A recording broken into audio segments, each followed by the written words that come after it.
नमस्कार. आपल्या सर्वांना कल्पना आहे की धाराशिव शहरामध्ये नगरोत्थान या शासकीय योजनेच्या माध्यमातून निधी उपलब्ध करून देण्यासाठी आपण प्रयत्न करत होतो.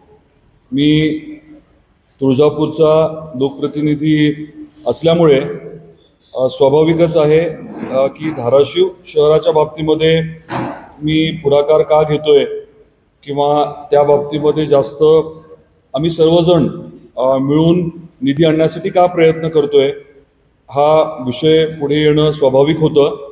साधारण 2023मध्ये जेव्हा तुळजापूर आणि नळदुर्गला नगरोत्थानचा निधी मिळाला तेव्हा आम्ही ठरवलं होतं की धाराशिवसाठी आपल्या जिल्ह्याच्या शहरासाठी आपण खास बाब म्हणून निधी उपलब्ध करून घ्यायचा.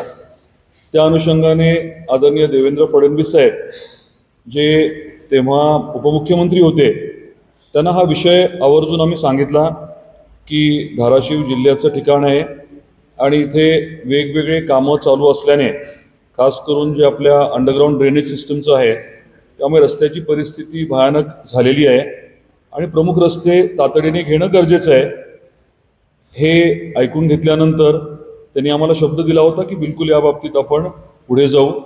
त्या अनुषंगाने तत्कालीन मुख्यमंत्री एकनाथरावजी शिंदे साहेबांना त्यांनी हा विषय आवर्जून सांगितला आणि खास बाब म्हणून आपल्याला 23 फेब्रुवारी 2024 रोजी शासन निर्णयाच्या माध्यमातून धाराशिव शहरासाठी निधी उपलब्ध करून दिला होता. साधारण 117 कोटी.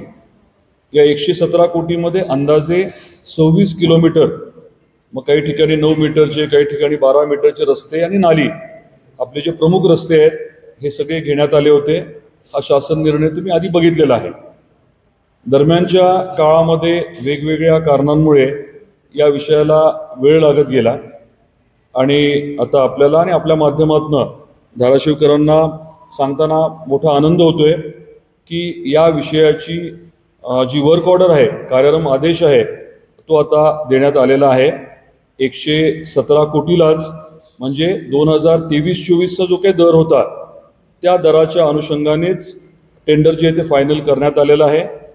आणि जे काही टेंडर जास्त भरलं होतं वगैरे, देवेंद्रजी मुख्यमंत्री झाल्यानंतर त्यांनी एक भूमिका घेतली होती की UDमध्ये नगरविकासमध्ये जिथे कुठे टेंडर एस्टिमेट किमतीच्या वर असेल तिथे एस्टिमेट किमतीच्या वर आपण मान्यता द्यायची नाही. हे स्पष्टपणे देवेंद्रजींनी भूमिका घेतली होती आणि तीच भूमिका कायम ठेवत आता निर्णय जो आहे तो घेण्यात आलेला आहे. 117 कोटीने हे काम जे आहे ते जे कोण लोएस्ट होतं त्यांना देण्यात आलं. आणि महत्त्वाचं म्हणजे काही लोकांचं म्हणणं होतं की रिटेंडर करा, आत्ताच्या ह्याने करा. आत्ताच्या ह्याने जर करायला गेलो असतो आपण तर 550 कोटीपेक्षा जास्त लागले असते.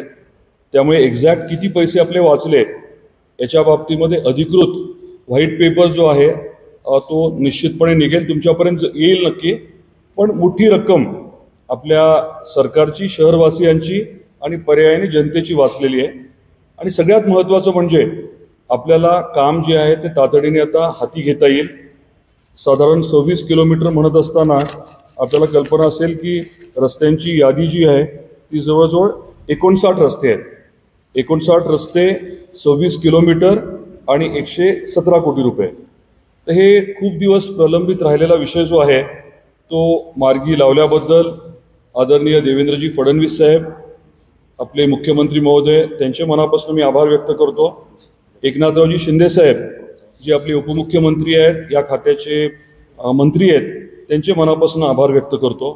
आणि निधी उपलब्ध करून देण्याच्या बाबतीमध्ये ज्यांनी आपल्याला नेहमीच सहकार्य केले अशा अजितदादा पवार साहेबांचे देखील, आपले दुसरे उपमुख्यमंत्री महोदय, त्यांचे देखील मी आभार व्यक्त करतो.